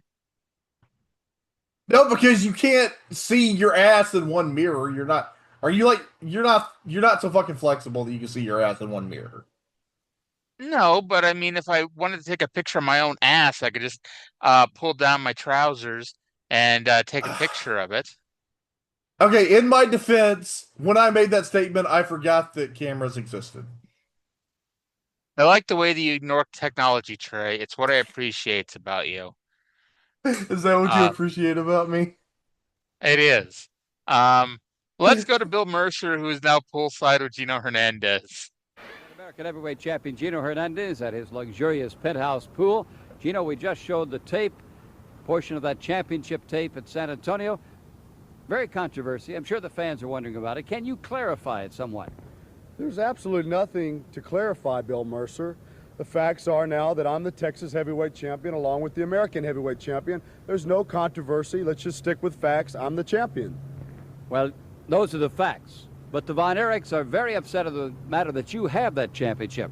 They feel very strongly about the Texas championship, as they do the American, principally because David Von Erich had it. They told me they intend to take it from you. I don't care what the Von Erich family intends to do, and I don't care what they think, and I don't care that David Von Erich had the title. The title is mine now, and I say to them, the Von Erich family, especially to you, Kerry Von Erich, because you're always sticking your nose where it doesn't belong, I say to each and every one of you, and to all you 9-to-5 lowlifers out there, and all you humanoids out there, I am the champion, and that's the way it's going to remain. All right, we'll grant the fact you are the Texas and American champion. Now, what are your future plans? What are you looking for down the road? Well, without being repetitious, you know, all my friends out in Beverly Hills continually call me and say, move out here to Hollywood where you belong. And I'll say, once again, there's one thing left to do, Bill. Just one thing left. What's that, Gino? That one thing is the World Heavyweight title. And I'll say to each and every person out there, I won the Texas title, I've won the American title, so you keep that in mind. And whether it be Ric Flair, whether it be Kerry Von Erich, whatever it may be that stands in my way, I will become the World Heavyweight Champion, and the handsome half-breed will go down in history as the greatest wrestler of all time. Well, the controversy still swirls around Gino Hernandez, and we shall be watching his quest for those titles with interest. And we'll have more world-class championship wrestling in just a moment. Okay. I will say this, even though I don't know if we ever get a match on TV with them, I like that they are giving somebody who isn't a Von Erich promo time to talk about how they want to be the world champion. That's like, you just take it for granted that, every time Ric Flair is going to be here, any important world title matches he has is going to be against the Von Erich. Like, we saw Flair versus, I think, Iceman the one time, but that had 1 week of promotion. Iceman never cut a promo, saying he wanted to be the champion at all. You're getting, what was that? I'm sorry, never mind. No. Well, we're getting regular promos from Gino saying how he now wants to be the world champion. And it makes sense. He won the national title, he won the state title, and now he wants to be the world champion, although he's going in the wrong order because, you think he'd want to be the world champion and then become the Texas champion. Yeah, it's just about completing the set at this point. Yeah. And I know that it's a different territory and so it doesn't count. But if he wants a title just because David Von Erich had it, he should also be trying to get the Missouri title, in the Kansas City territory. Yes. Yeah. Also, wasn't David the what was it, the United National Champion? Yes, the NWA United National Champion. So Gino's got a lot of belts still to win. Well, David was never the world champion. But now he's got to take that from Genichiro Tenryu. So actually, that sounds like a hell of a match. I can imagine, Gino taking a chop and the ensuing 5 minutes. Gino would have taken a chop, rolled to the floor, went to the dressing room, got his shit, got in the cab, got to the airport, and flown back to America. And then when he landed in America, he'd still be selling the chop. It'd be a big old red welt. Still in his trunks and boots. I was going to say, yeah, he didn't even get dressed. He's still in his tights. Mm-hmm. Even in that 15-hour flight, he's like, I don't have the time for this yet. Oh, God. Hey, do you think those two blondes at the pool are still alive? They made me feel alive. At best, 50% of the people in that promo are alive. At best. That beat me. Beat me if you can, survive if I let you. That was a great catchphrase. Yes. By the way, I just on my Facebook memories, I saw the tweet that led to Taz blocking my old Twitter account. I was watching Raw from 2001 or 2002, and Stacy Keibler. They did some stupid angle where Stacy Keibler was going to bring out someone who was tall, dark, and handsome to wrestle Tajiri on her behalf because she was feuding with Tori Wilson. And of course, the joke was she brought out Taz, who's shorter than she is. Well, Taz, you may not be aware of this. Taz is very sensitive about his height and did not like somebody joking about a stupid angle 15 years later, and he blocked me for that one. Who's handsomer than Tajiri? Well, they were wrestling Tajiri. She wanted someone tall, dark, and handsome to wrestle Tajiri. Have you seen Tajiri lately? He's got the silver fox thing going on now. He's got that Tajiri shock of hair, but it's just a lovely silver now. I have not seen him. I literally, I think the last time I saw him was when he did that one shot in TNA. He popped up in an undercard tag match on a New Japan show a couple of months ago. So he went from being the main event of TNA's WrestleMania to doing an undercard tag match on All Japan. Boy, how the mighty have fallen. Well, it was in New Japan, and you missed some steps. Okay. So up next we had your champion, Gino Hernandez, versus Jules Strongbow. But before we got there, Kerry Von Erich has stormed to the ring and has something to say. Hernandez, you've been shooting your mouth off long enough. If you want a match with the Von Erichs, just put your name on the dotted line.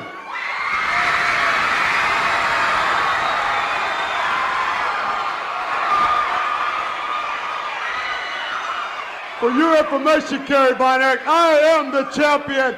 I'm your champion.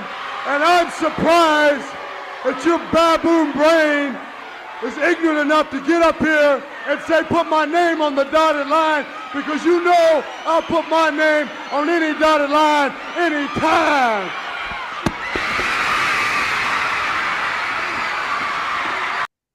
All right. That, by the way, that 5 seconds of Gino Hernandez, that was on the Triumph and Tragedy of World Class DVD, because I've seen that DVD about 87,000 times. So like when like a line gets said that was on that DVD, I'm like, hey, that's from the DVD. So it devolves into fisticuffs, which I gotta say, I'm very disappointed that these two gentlemen wrestlers, they couldn't solve their problems with a friendly verbal debate. They devolve into fighting each other. Isn't the nature of professional wrestling that you solve your problems by wrestling? Well, if that's the case, then why did Batista and Jonathan Coachman have verbal debate as an option? Which, by the way, I voted for. Sadly, it did not win. Because it was stupid.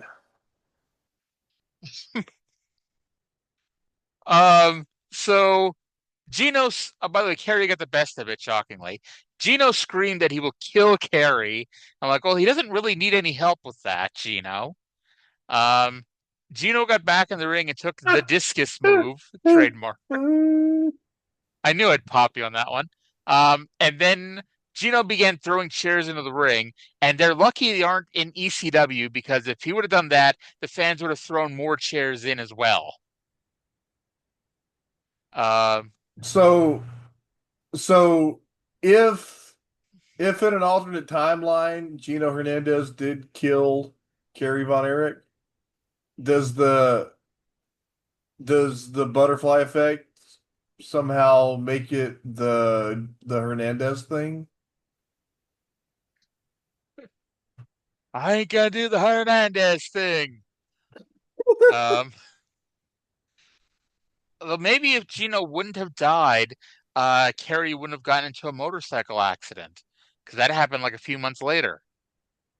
And who knows if Chris Adams would have ever regained his sight, because Gino blinds Chris Adams, then he dies, then Kerry loses a foot. All three things don't sound like they're connected, but I think they're connected. Everything is connected. I cannot wait until we get to that show in 1986 where Bill Mercer has to stay with a straight face, that we had two tragedies recently. The death of Gino Hernandez and Chris Adams being blinded and having to go back to England. I can't wait till we get to the last episode. I want to see how it all ends.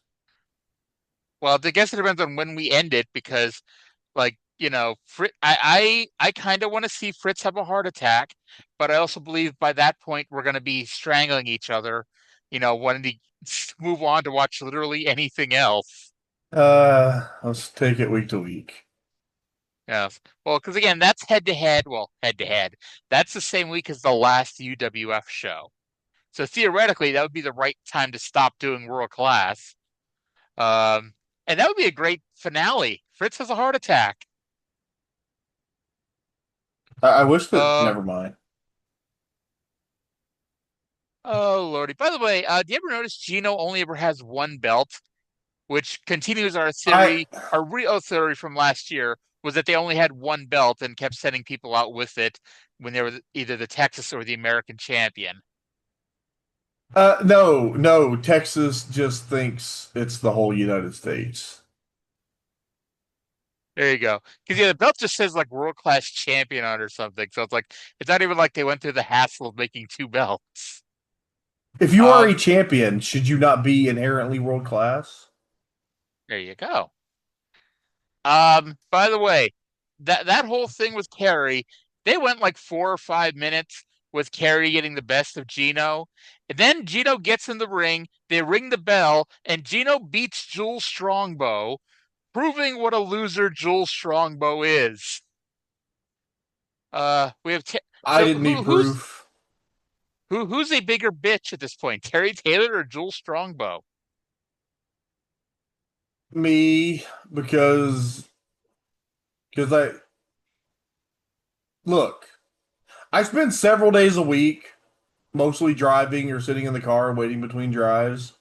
And the longest hour of every week is the hour that I spend watching this show. It's the wrestling. Like, it's the wrestling, bro. I never thought I'd want to convince you some more in my life. It's like, but if we only watch the promos and the angles, we'd be watching their 3 minutes a week. Because half the time there are no promos. And our lovely friend Lizzie Flanagan, who I know she won't listen to the show, but we've talked about her world class research, and just when she makes these arguments about the exciting nature of Texas style wrestling, I just think about these fucking world class TV matches. She's probably not referring to John Mantell. Oh, well, that's okay. That's an important. Or Kelly Kiniski. Yeah. Or fucking. Or specifically John Mantell versus Kelly Kiniski. So we got our main event. It's Terry Gordy and the man from the hills of Mongolia with the Oriental Spike, Killer Khan, versus Chris Adams and Kevin Von Erich. Kevin and Khan continued their fight, but as the bell rang, Kevin and Gordy were in the ring, so they were the legal participants. They didn't get the heat on Kevin. I'll be honest, when you weren't feeling that well, I tried to get you to watch this just because of this moment. Did you notice the old man and his false teeth falling out? Yes! Oh my god! This old man, and he was so excited. And he was so excited that his fucking dentures fell out of his mouth. And they left it in. The show was not live. They did not have to keep the old man's teeth falling out into the show. Okay, we need to induct this shot of the old man in the something else, all of something else. The old man losing his teeth. Yes.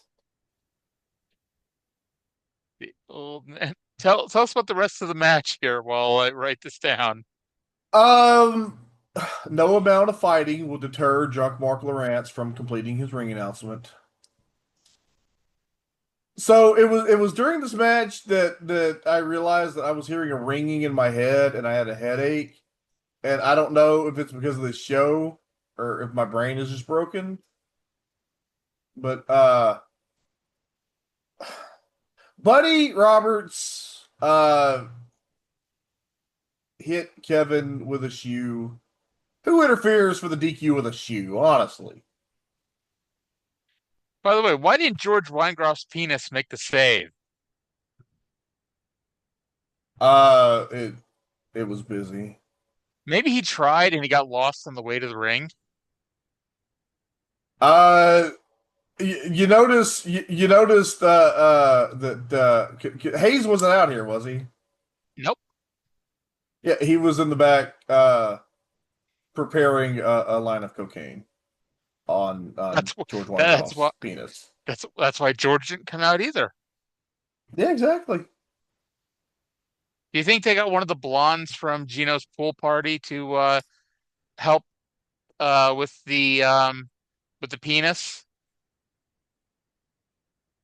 I think they got both of them to help with the peanuts. Oh Lord. Imagine if I don't know if he's still alive, but imagine if George Weingroff discovered this podcast and he listened to it and all we kept talking about was his penis. I have not heard that George Weingroff has passed. To the best of my knowledge, he is still with us.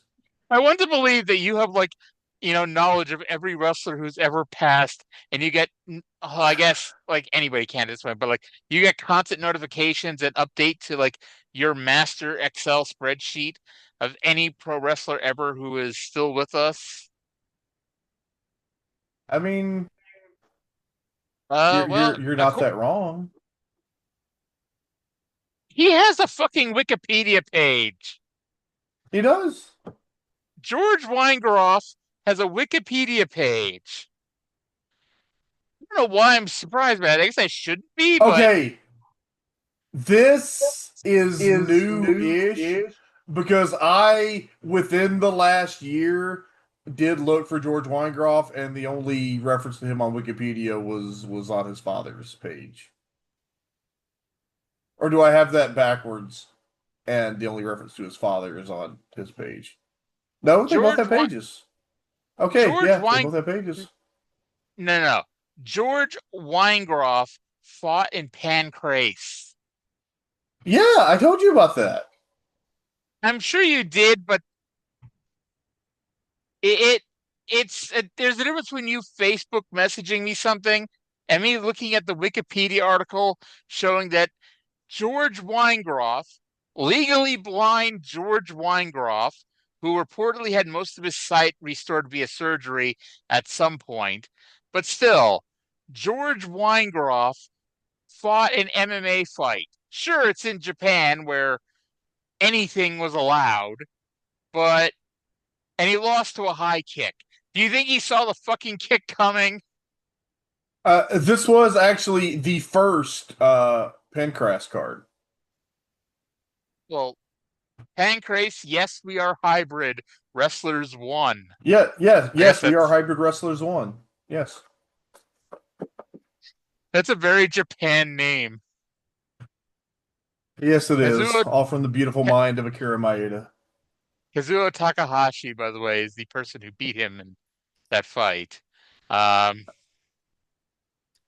just like you get like Vernon White and Boss Rutan and Ken Shamrock and Minoru Suzuki and George Weingroff. I bet that George Weingroff's penis taught Minoru Suzuki everything he knows. George Weingroff's penis taught Minoru Suzuki about strong style. Yeah. By the way, Suzuki went to the New Japan Dojo, but George Weingroff's penis actually built the New Japan Dojo. By the way, Saul Weingroff does have a Wikipedia page, and he died 5 years before George did a Pancrase fight. What do you think he'd have thought about it?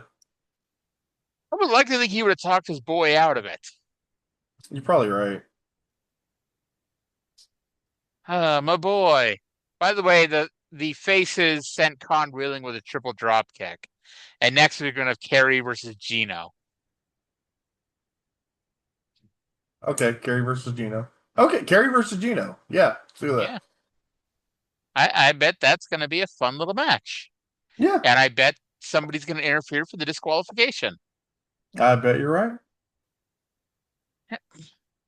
By the way, George Weingroff was he was a few weeks away from his 41st birthday when he had that Pancrase fight. And personally, I'm shocked, that UFC, which just did UFC 1 in November of 93, didn't book George Weingroff. It wouldn't have been fair. They got Ken Wayne Shamrock from Pancrase, although I guess they're trying to get one person from each discipline, so you can't do 2 Pancrase fighters. That would be, unallowed. Yes, it's correct. Yes, that is the right use of that word, unallowed. Disallowed, I think, would be the grammatically correct construction. I know. Let's see. Good old George Weingroff's gonna work for All Japan in 1987, and him and Danny Fargo held something called the MCWA Tag Team Championship. Oh, in Dale Mann's Mid-Continental Wrestling Association. Sometimes you just have to ask, who the hell wrote some of these Wikipedia articles? Like Dale Mann. really, or George Weingroff, you know? Like, I can't imagine anyone sitting here going, man, I need to look up the title history of George Weingroff so we can have an accurate representation on his Wikipedia page. And Danny Fargo, another one of those who the hell is this person kind of thing. He was born in 1959, died in 2003. Audie Leon Hager. I'm sure he's Jake Hager's father or something. Oh, no, that was Jimmy Golden. But yes. Yeah, forget about that. He won championships in Mid-Continental Wrestling, Mountain Wrestling Association, and the World Wrestling Organization, where he was the WWO Tag Team Champion with Pat Rose. See, Pat we Rose, brought it man. around. Sounds like a team. He's also apparently listed in premature professional wrestling death. I don't know if I would. Here's my argument about things like that. How can you have a premature death if you believe in a God who knows ahead of time when you're going to die? Because it's not premature, it's predetermined. How is it a tragedy if it's God's will? How is anything bad if it's God's will? There you go. The Holocaust was God's will, right? Yeah, that's my thought. And by the way, I mentioned this to you, I think I mentioned this to you earlier, although this was when you were having your moments. But so Donald Trump is a pedophile now, which Republicans are defending him being a pedophile. And I just spent years having to block maggots on Twitter for calling me a pedophile because I'm transgender. So I'm fucking confused because if being a pedophile is apparently a good thing because their God is a pedophile, does that mean that A, I am no longer a pedophile, or that B, they want me to run for president? It just means that in their value system, the fact that their cult leader is known to be a pedophile now makes being a pedophile good, and therefore, so you're not bad for being a pedophile now, but that doesn't necessarily mean that you should run for president. Because I'm still a Democrat at the end of the day. Because that makes being a pedophile a bad thing. Well, you do have political experience. You have more political experience than Donald Trump did when he became president the first time. That is fucking true. If he made it look so fucking easy, but I'm not racist enough to be able to pull that off. Whatchamacallit? What the hell was I going to say about pedophiles now? I don't know. Oh yeah. They were trying to get Clinton out of office for having sex with an adult woman, and I guess that was the issue. Is that if Monica had been 12 years old, the Republicans wouldn't have had a problem with it. Didn't they try to impeach Andrew Johnson because he fired the Secretary of War, which was and his power to, I don't remember exactly. I don't know. Was the Secretary of War a 12-year-old girl? I honestly, you're the history buff, which I know is... No. Edwin Stanton in 1866 was not a 12-year-old girl. I think that would have been a bigger news story than him firing him.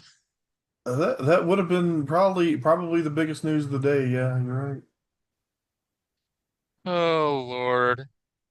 Or like, do you remember like when, life expectancy was much, much, much shorter than it is now? And it's like, you're 12 years old, you're having a midlife crisis. Okay. I shouldn't rise to this, but listen, that whole idea, people are fundamentally, like, you're leaving out the law, like, averages. the fact that the average life expectancy was, about 40 or so doesn't mean that the average person like lived 40. Okay, it does mean that. But if you are a person in that time period, that doesn't mean that you would expect to live a life of that long. You could have been older. The average is artificially low because of the very high childhood mortality rate before the last 100 years, 150 years or so of medical science. Okay, then. Okay. And that was Trey here, ladies and gentlemen. I'm sorry. I'm Trey. I'm sorry. I'm sorry. I'm not sorry. Do you like my that sound shirt? you hear is that sound you hear is Trey coming through the headset to punch me in the face. Do you like my suit? Do you like my suit? By the way, you would have loved the ECW and TNN show we did last week on the site formerly known as angrymarks.com because Jason got in the ring with the Sandman and got caned to death. The more things change, the more they stay the same. Yes. Mind you, the Impact players then attacked Sandman and yada, yada, yada. But still, Jason did not get a comeback. Not that you'd expect him to, but Jason did not get a comeback. Can't imagine why. All right. Yeah, I'm shocked that Jason didn't, no sell it, get up and kick the Sandman's ass. Yeah. All right. So I guess we can tap out for here. We've only gone about 2 hours and 10 minutes at this point. God. Yeah. See, this is what happens when we don't talk to each other, or at least on a recorded for 2 weeks. Yeah, you're right. So, yeah. So we'll be back later on this week with the Smoky Mountain Show. Go listen to the Oh My God cast. Listen to last week's show, because, you motherfuckers who want me to do an audiobook, nobody fucking listened to me doing it, the audio version of my fucking book last week. You motherfuckers. But that does it for this week. Thank you all for listening, and we'll talk to you again in 7 days. Bye.